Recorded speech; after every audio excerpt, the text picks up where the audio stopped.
Once upon a time in Mississippi, a man decided that country music needed more distortion, more screaming, and way more beer. This is the story of Michael Hardy, better known as just Hardy, the country boy who made Nashville headbang. Michael Wilson Hardy was born on September 13th, 1990 in Philadelphia, no, not Pennsylvania, but Mississippi, a small town where the only things louder than the trucks were the church bells. Fun fact, Hardy's first exposure to music came from his dad, who played classic rock and country records. So yes, the man was raised on a steady diet of Lynyrd Skynyrd and Metallica. After high school, he studied songwriting at Middle Tennessee State University, because apparently Beer, Trucks, and Feelings 101 is a real degree. He started writing songs for other artists, quietly building a reputation in Nashville as the guy who could write a hit about heartbreak, hangovers, or both. Before he was famous, Hardy was the secret weapon behind some of the biggest country hits of the 2010s. In 2017, Hardy's songwriting career exploded when he co-wrote Up Down for Morgan Wallen featuring Florida Georgia Line. That song went double platinum and gave Hardy enough credibility to start his own artist career and enough money to buy an unnecessary number of trucker hats. He followed it up by co-writing hits like Simple by Florida Georgia Line, God's Country by Blake Shelton, and More Than My Hometown by Morgan Wallen. Basically, if you heard a country song in the late 2010s that made you want to drink beer and punch drywall, Hardy probably wrote it. His first album would be Hixtape Volume 1 in 2019, a collaborative project featuring 17 different country artists. It includes He Went to Jared featuring Morgan Wallen, which is my favorite off of it, and Rednecker. In 2019, Hardy decided to throw the biggest redneck party Nashville had ever seen and record it. The term Hixtape is exactly what it sounds like, a mixtape but with more camouflage. The album was a celebration of small-town life, beer, and unapologetic Southern pride, basically a musical tailgate. Rednecker became his breakout single, proving that Hardy could write hits and perform them, all while making Redneck sound like a badge of honor. The next album would be A Rock in 2020. Features One Beer, Give Heaven Some Hell, and Boots.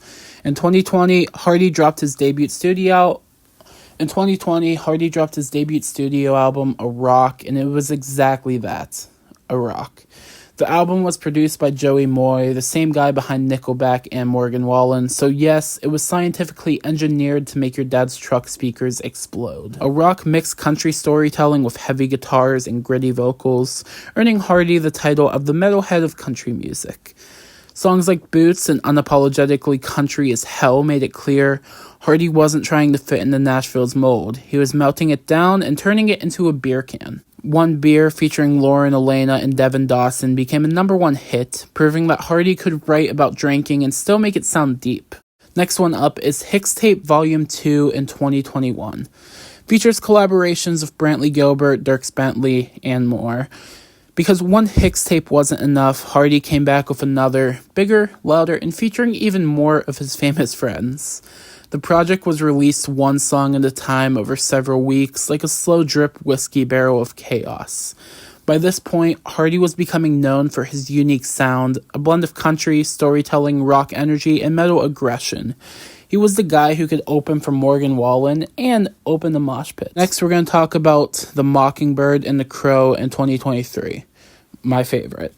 A double-sided album, half country, half metal. Features Wait in the Truck featuring Lainey Wilson, Sold Out, Jack, Truck Bed. There's a lot of bangers on this one, I promise you guys. In 2023, Hardy released his magnum opus, an album that literally split his personality in two.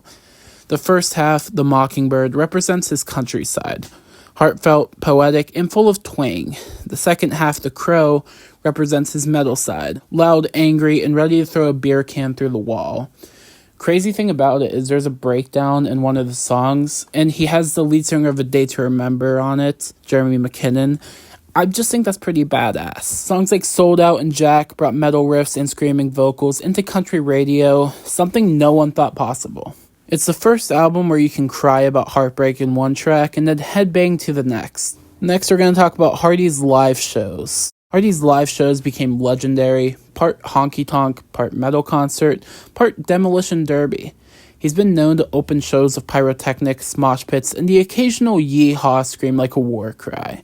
He's toured with Morgan Wallen, Lainey Wilson, and even headlined his own shows, proving that country crowds are totally fine with breakdowns and double kick drums. At this point, Hardy isn't just a country artist. He's a genre all his own. Call it southern metal, redneck rock, or just Hardycore. In a few short years, Hardy has gone from behind-the-scenes songwriter to one of the most innovative artists in Nashville. He's written over a dozen #1 hits for other artists, released multiple platinum singles of his own, and redefined what country music can sound like. He once said in an interview that his goal was to make country music heavier. Mission accomplished, brother. He's the bridge between two worlds, the guy who can shotgun a beer flute combs and then scream like he's fronting Pantera. Most recently, he did an album, Quit, in 2024, which featured Rockstar, which is great. Shouts out Nickelback and that shit, and everyone does have a song called Rockstar. And then the title track, Quit, was also great.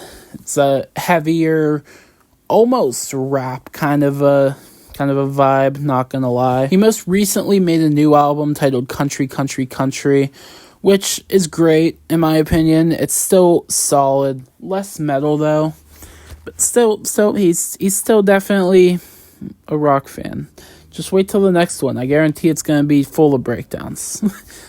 Anyways, from small-town Mississippi to sold-out arenas, Hardy's journey proves that country music doesn't have to be soft. It can roar, rage, and still tell a damn good story.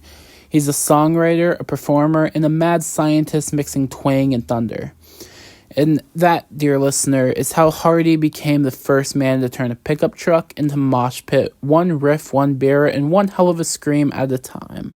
I hope everyone enjoyed this video. Please leave a like and subscribe for more content just like this. Catch you guys in the next one.